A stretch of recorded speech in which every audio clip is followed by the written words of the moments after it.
Kita semua dikagetkan dengan bom di gereja. Gereja Katedral Makassar pada 2021 mendebarkan ketakutan publik. Satu keluarga melakukan bom bunuh diri. Sejumlah kasus intoleransi juga sering terjadi di kota Makassar. Tren memberlakukan syariah Islam juga dimulai di Provinsi Sulawesi Selatan. Pergeseran tren mengarah pada intoleransi mengancam ruang-ruang demokratis kita, juga berpotensi membuat segregasi di masyarakat. Tak ingin itu terjadi. Hania, seorang perempuan asli Makassar, dilahirkan di Makassar 7 November 1975, memilih mengabdikan diri kepada masyarakat. Sebagai perempuan Makassar, saya tahu bagaimana susahnya menjadi perempuan mandiri di tengah kungkungan budaya patriarki. Hal tersebut tidak menyurutkan semangat saya untuk bisa mengakses pendidikan. Saya yakinkan orang tua bahwa zaman telah berubah dan perempuan bisa terlibat pada aktivitas publik. Saat melanjutkan studi ke IAIN Alauddin Makassar, ternyata kondisi perempuan tak jauh lebih baik dibanding di kampung. Posisi strategis organisasi diisi oleh laki-laki, bahkan saat demo pun perempuan hanya menjadi penonton. Tak ingin sekedar menjadi penonton, Haniah mengumpulkan beberapa mahasiswi di kampus, mengorganisir mereka untuk berpartisipasi dalam politik. Perjumpaannya dengan Sora Andi Baso di tahun 2000 membuka pintu petualangan Haniah dalam pemberdayaan perempuan. Dia menjadi pendamping lapangan di Yayasan Lembaga Konsumen atau YLK. Dari beliaulah, Haniah mendapatkan kesempatan mengikuti berbagai pelatihan pengorganisasian. Banyak terlibat di aktivitas sosial membuat Haniah semakin yakin untuk memilih gerakan sebagai pilihan jalan hidup.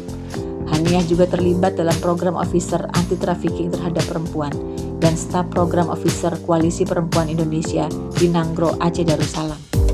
Pada akhirnya, tekad Haniah semakin bulat untuk memilih melakukan pendampingan di pulau kecil yang jauh dari akses. Baru beberapa bulan, Haniah sudah bisa memetakan sejumlah kerentanan yang dia temukan di pulau kecil tempat pengabdiannya. Lokasi yang jauh dari pusat kota ini membuat perempuan pulau terisolir. Perkawinan anak, KDRT, kemiskinan menjadi fenomena yang dinormalisasi. Belum lagi angka kematian ibu melahirkan juga cukup tinggi. Hal ini diperparah dengan jumlah sekolah yang minim. Mata pencaharian utamanya adalah nelayan. Rendahnya tingkat pendidikan memunculkan praktek perbudakan ekonomi. Selain memetakan kerentanan, Haniah juga menganalisa potensi pulau. Rumah kedua. Pulau memiliki potensi wisata dan kekayaan bahari yang melimpah. Hidup dengan segala keterbatasan melahirkan perempuan-perempuan luar pulau yang tangguh. Terbiasa ditinggal suami untuk melaut menjadikannya sosok yang kuat dan berdaya. Inilah yang menjadi pintu masuk bagi Haniah untuk memperkuat resiliensi masyarakat. Dengan berbekal bacaan awal tentang kerentanan dan potensi komunitas, Haniah memulai dengan mendekati ibu-ibu. Dia memutuskan mengunjungi ibu-ibu pada malam hari, dari rumah ke rumah. Haniah berbincang santai di tempat ibu-ibu banyak berkumpul. Mereka senang difoto. Dari sinilah Haniah memperkuat ikatan sosial dengan masyarakat. Dari diskusi-diskusi non-formal inilah, Haniah masukkan narasi-narasi anti kekerasan dalam rumah tangga. Karena Haniah sudah dianggap bagian dari mereka, akhirnya mereka menceritakan permasalahan yang selama ini dipendam. Seperti digantung status oleh suami yang bertahun-tahun tak kembali. Mereka menceritakan derita yang dirasakan karena dipaksa kawin di usia anak, psikologis yang tidak siap, ekonomi yang tidak terencana, hingga kematian saat melahirkan, seolah menjadi hal yang biasa dialami. Haniah menekankan bahwa awal dari bencana yang dialami perempuan adalah perkawinan anak, maka ibu-ibu harus mencegah perkawinan anak. Perubahan membutuhkan kepemimpinan yang kuat. Haniah yakin, jika perempuan nelayan memiliki kepemimpinan baik, maka perubahan akan cepat dilakukan. Haniah yakin bahwa pemberdayaan perempuan artinya memberdayakan satu desa. Maka kelompok yang didekati selanjutnya adalah ibu-ibu PKK. Haniah memberikan pelatihan-pelatihan pengelolaan sampah dan mengadakan pelatihan di bidang pertanian agar kegiatan PKK tidak berkutat ke kegiatan domestik saja.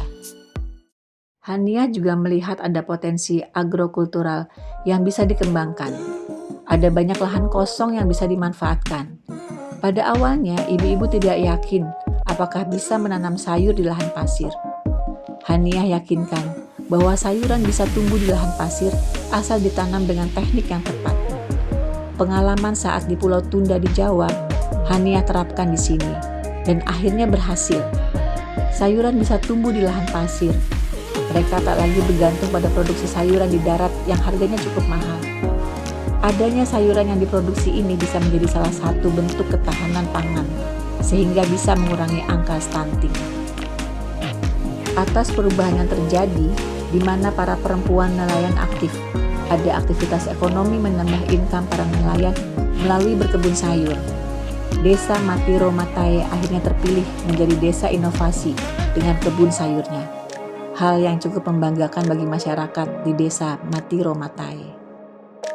23 tahun, Haniah telah mendedikasikan hidup untuk melakukan pengorganisasian di akar rumput.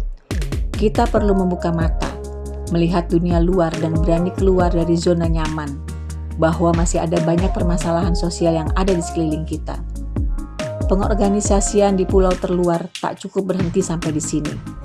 Haniah bercita-cita bisa membuat sekolah perempuan atau SP di pulau-pulau yang ia dampingi, karena Haniah yakin potensi perempuan di pulau terluar akan semakin terasah jika diiringi dengan peningkatan capacity building. Kemandirian perempuan di pulau terluar akan bisa menciptakan perubahan yang lebih baik ke depannya.